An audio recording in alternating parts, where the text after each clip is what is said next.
Баршаңызға сәлем. Сіздермен мен Бақдәулет, Бақдәулет English каналы. Бүгінгі видео сабақта біз адамның мінез құлқын қалай дұрыс сипаттауға болады, осы тақырыпқа байланысты сөздік қорыңызды молайтатын боламыз.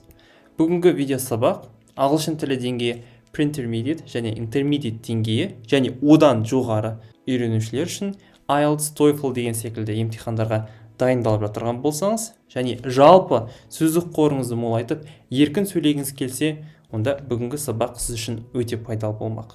Сондықтан да видео сабақтағы әрбір қолданылған идиомалық сөз тіркестерін және басқа да жаңадан қолданылған сөздерді күнделікті өмірде қолдануға тырысыңыз. Сол кезде сіздің speaking қабілетіңіз, яғни ағылшын тілінде сөйлеу қабілетіңіз, сөздік қорыңыз дамитын болады.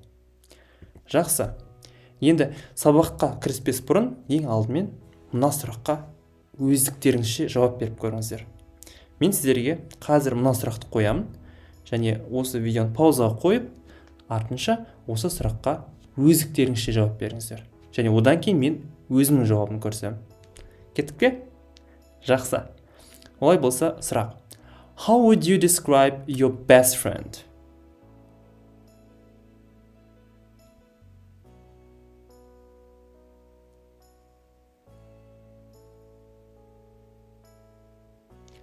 Perfect answer. Жақсы. Ал олай болса, осы сұраққа мен қалай жауап беріп көреді екем? How would you describe your best friend? The first thing I would say about my best friend is that she is very sensible. I've never known Jazira to do anything silly, and I know I can always trust her. She's also very creative. She makes things, and she's a very talented artist. I wish I had her talent. Енді, мұна менің берген жауабымды бірге отырып тақылап көрейік, және ішіндегі өте пайдалы деген сөздерді жаттап алуға тырысыңыздар. Енді, сөйлемді мен the first thing I would say about деп бастадым. Менің алғашқы айтқым келген нәрсе, жалпы қарапайым бірден осы тақырыпқа байланысты жауапты бастап кетпей, сөзіңізді дәл осындай шаблондармен қолдана отырып бастасаңыз, әлбетте сіздің айтпақ болған ойыңыз әдемі және күрделірек болып жетіледі. Сондықтан да осылай бастаған IELTS не болмаса TOEFL секілді емтихан тапсырушыларға таптырмайтын тип, былайша айтқанда көмек. Жақсы. The first thing I would say about my best friend is that she is very sensible. Sensible. Бұл қандай да бір адамның іс-әрекетті жасау барысында алдымен оны ойлап дұрыс шешім қабылдай алу қабілеті. Былайша айтқан кезде жетіреп, өлшеп, бір рет кесетін адамды sensible деп атайды. Яғни алды-артын ойлап әрекет қылатын адамды. Енді I've never known Jazira to do anything silly. Ал silly дегеніміз бұл ақымақтық. Яғни мен Жазираның ешқашан ақымақтық іс жасағандығын көрген емеспін деп тұр. And I know I can always trust her. To trust someone, яғни біреуге не қылу? Сену деген сөз. I trust you. Мен саған сенемін. Не болмаса I trust my audience. Мен өз аудиторияма сенемін. Жақсы. She's also very creative. Енді creative, креативті. Енді осы сөздің бірінші түбіріне назар аударайық. Creative'тің түбірі create деген нәрсе құрастыру. Демек, creative құрастырғыш, не болмаса шығармашыл адам деген сөз. She makes things, ол қандай да бір заттарды жасайды. And she's a very talented artist. Talented, талантты, дарынды, артист деген сөз.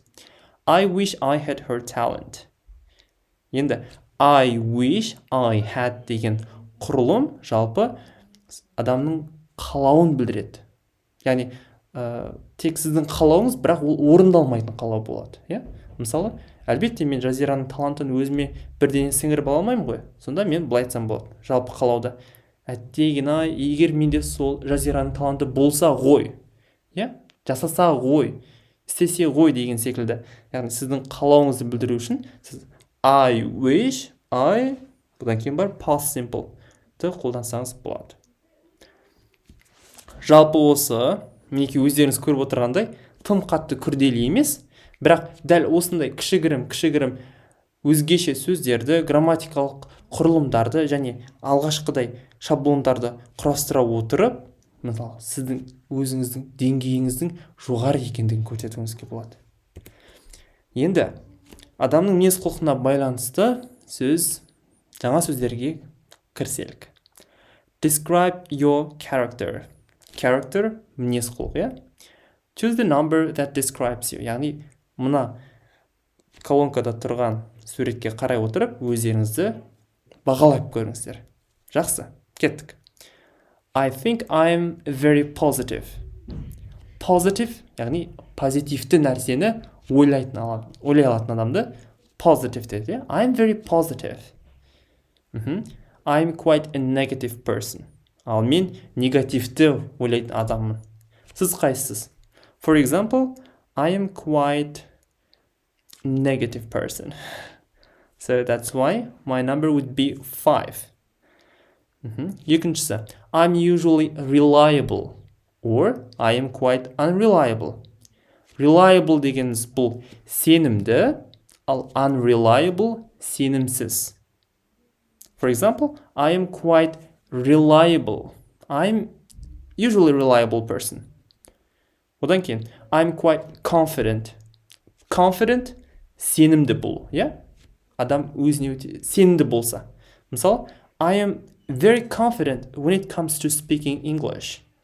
Мен ағылшын тілін сөйлеген кезде өзімді өте сенімді ұстаймын, сенімді сезінемін. Ал shy бұл ұялшақ деген сөз. I am quite shy. Ал келесі I am hardworking. Hardworking еңбекқор адамды айтады. Ал I'm quite lazy, мен жалқаумын. Одан кейінгісі I have a good sense of humor.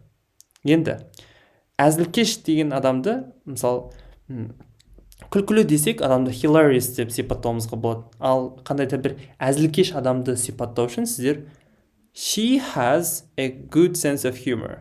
Не болмаса someone have a good sense of humor деп сипаттауымызға болады. To have a sense of humor.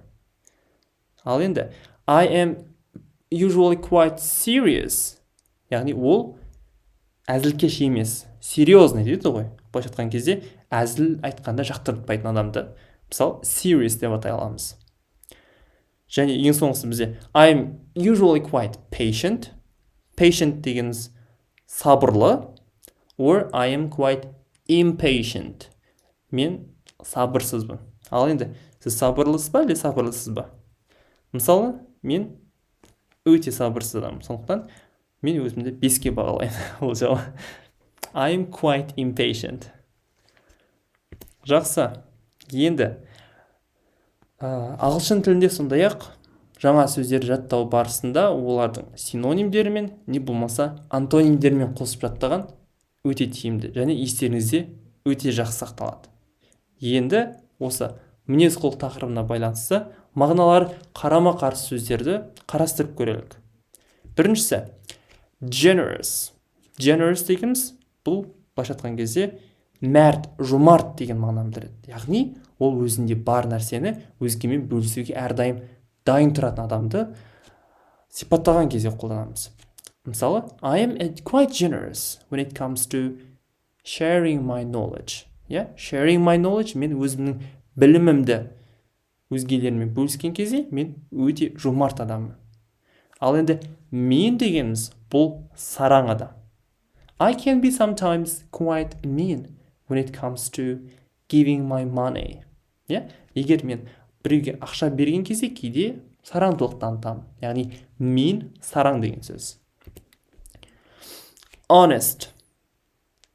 Honest өте әділ, шыншыл деген мағынаны білдіреді.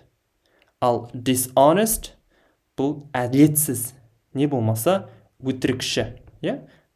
Бұл көп жағдайда, мысалы, біздер айта аламыз, біреу әділетсіздік жасап, не болмаса біреу әділетсіз шешім жасаған кезде, оны she is quite dishonest, не болмаса he is quite dishonest person деп сипаттауымызға болады.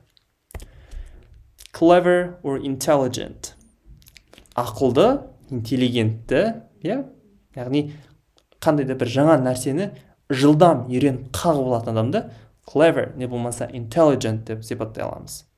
Ал stupid дегеніміз бұл ақымақ не болмаса жаңағы басына білім қонбайтын адамды сіздер stupid деп сипаттай аласыздар.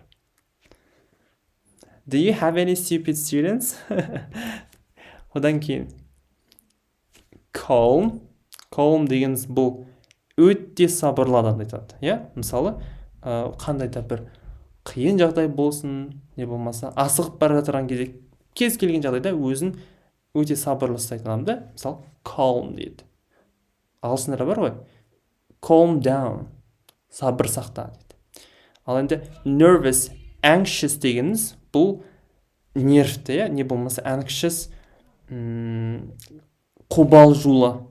Әр нәрсеге, мысалы, қарапайым кішкентай нәрсеге тиіп кетсе болды, соған ашуланып не болмаса бір болмайтын нәрсеге уайымдап алаңдайтын адамды, мысалы, nervous, не болмаса anxious деп сипаттай аламыз. Additional vocabularies. Ал енді қосымша сөздіктер. Жалпы, we use kind to describe someone who wants to help people a lot. Не дейді? Біздер kind сөзін, өзгелерге әрдайым көмек қолын беруге дайын тұрған адамды біздер kind деп сипаттай аламыз. Не болмаса nice, friendly, pleasant. Nice, friendly, яғни жүзі жылы, жақсы деген сөздер. Or pleasant дегеніміз бұл қараған кезде бір көркің тоймайтын адамды айтуға болады. Мысалы, I'm very pleasant person. Am I? Одан кейін, ал олардың дәл осы жақсы, жақсы позитивті мағынаны беретін сын есімдердің негативті, яғни антоним сөздері бұлар. Unkind, unfriendly, unpleasant.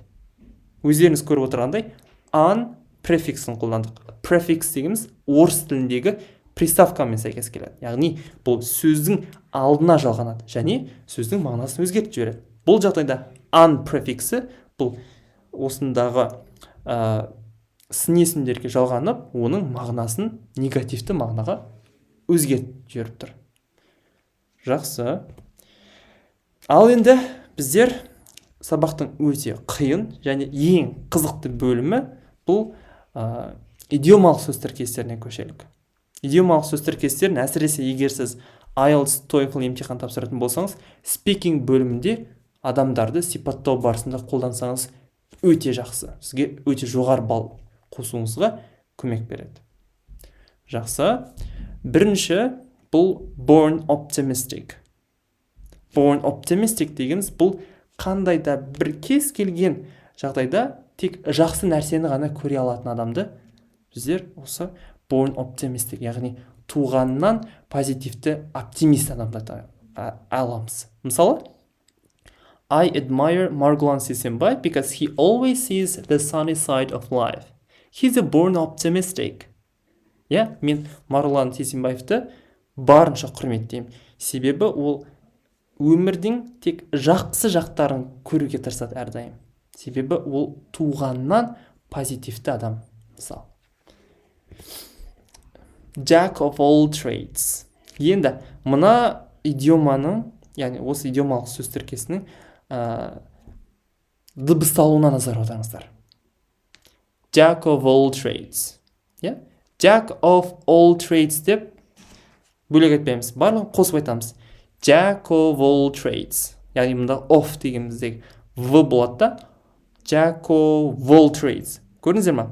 F all trades барлығы бір-бірімен қосылып кетіп тұр. Яғни Jack пен O қосылады, сосын all trades бөлек айтылады. Сонда бізде болады саранча. Jack of all trades. Жақсы. Jack of all trades дегеніміз бұл не еді? Is someone who can do several jobs instead of only being specialized in one. Бұлайша айтқан кезде қазақ тіліндегі жеті қырлы бір сырлы деген мағынаны білдіреді. Қолынан келмейтіні жоқ. Яғни көп деген салада өзін маман ретінде еркін сезінетін адамды jack of all trades деп атай аламыз. Мысалы, from auto repair to hairdressing, Бақдәулет can do it all. He's a jack of all trades. Не еді? Машина, көлік жөндеуден шаш қысқартуға дейін Бақдәулет оның барлығын жасай алады. Бақдәулет 7 қырлы бір сырлы жігіт қой. Жақсы. Келесі бізде busybody. Busybody бұл жалпы a busybody refers to someone who is overly interested in the lives of others. Өзгенің өміріне тым қатты қызығушылық танытатын адамды біздер busybody деп атай аламыз. Яғни busybody былайша айтқан кезде өсекгүл деген ғой, қазақша айтқанда, өсекгүл біреудің өмірін зерттеп, оны өзгеге таситын адам дейді. Мысалы, Miranda is always looking out her window to see what the neighbors are doing. What a busybody. Миранда әрдайым өзінің терезесінен көршілердің не жасап жатырғандығын көреді. Не деген өсекгүл жан еді. Жақсы, келесі. Down to earth. Down to earth means being open and honest. It is easy to deal with someone who is down to earth.